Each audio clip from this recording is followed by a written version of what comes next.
Hi guys! Good day to everybody. It's me again, Franny. It's FRA and I. And welcome back to another vlog. And as I promised in my previous video, today we'll be talking about the cost of living here in Malta.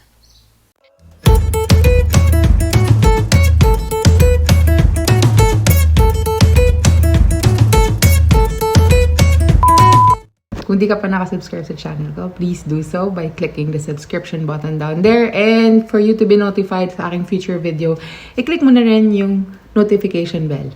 Alrighty?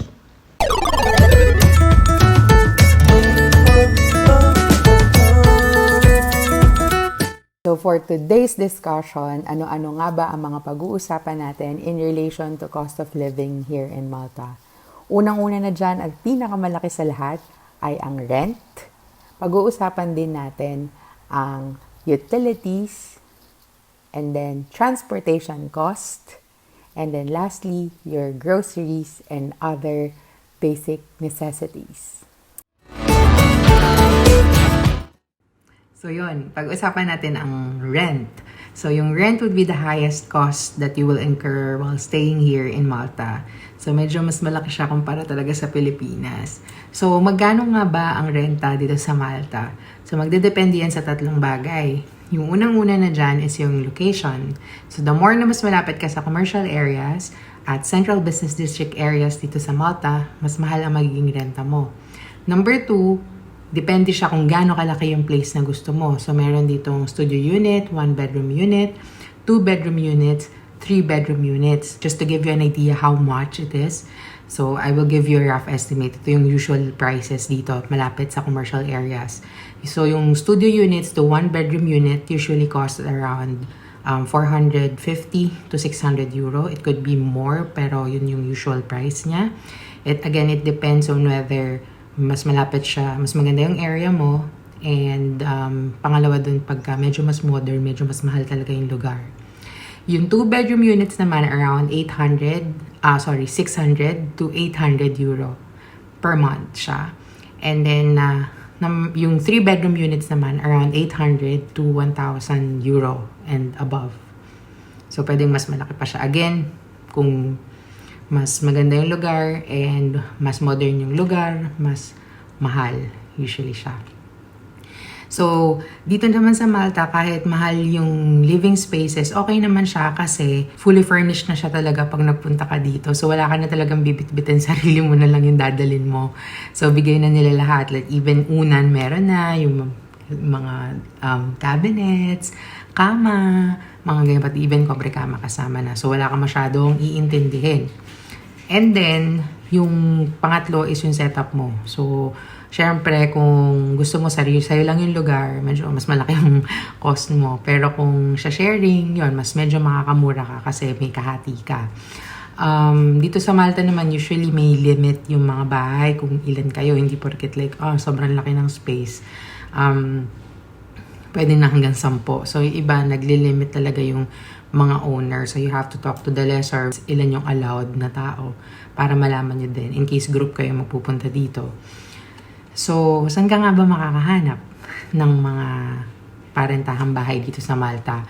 So, ako personally, sa Facebook talaga ako mainly naghahanap. Unang-una, mas madali kasi yung mode doon ng communication. Pag may nagustuhan ka, pwede mo agad i-message yung tao na yon. So, usually sa Facebook Marketplace ako naghahanap and Facebook groups.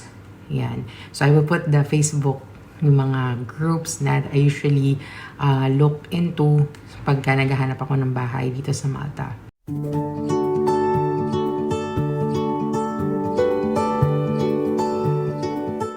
And then, yung another option mo naman would be mga real estate agents. So, sa real estate agents, sila yung maghahanap for you. So, you will just give them certain requisites or criterias kung ano bang mga hinahanap mo sa isang bahay. Like for instance, 3-bedroom unit, malapit sa ganitong lugar, and air-conditioned, each of the rooms, and then certain budget. So lahat yun, bibigyan ka nila ng options kung ano-ano yung mga available na lugar for you.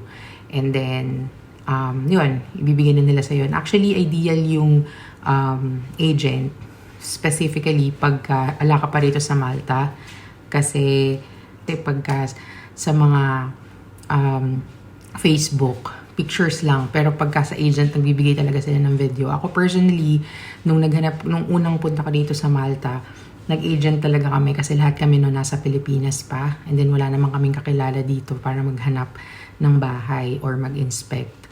So, ang downside lang talaga sa pagkakaroon ng agent is yun. Wala kang, meron kang babayarang agency fee, which is usually half nung cost ng rent mo per month. Dito nga pala sa Malta, 1 month deposit and 1 month advance yung usual terms. So, ayun. Medyo mabigat lang sa bulsa sa simula. Kaya pagandaan nyo yun.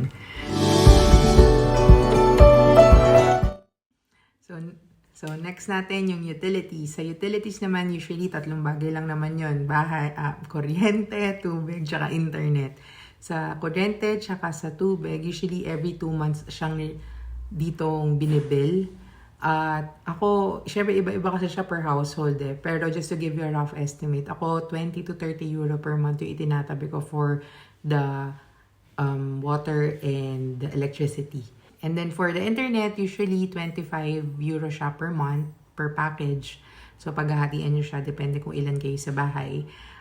Pero yun, 25 na yung minimum. So ako personally, kuryente plus yung internet around 40 euro per month yung itinatabi ko for that.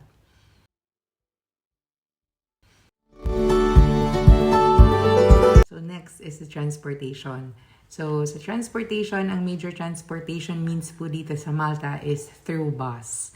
At sa bus po, depende yung presyo niya kung meron kang card, card or wala. So yung card na tinatawag ko is the Talinya card.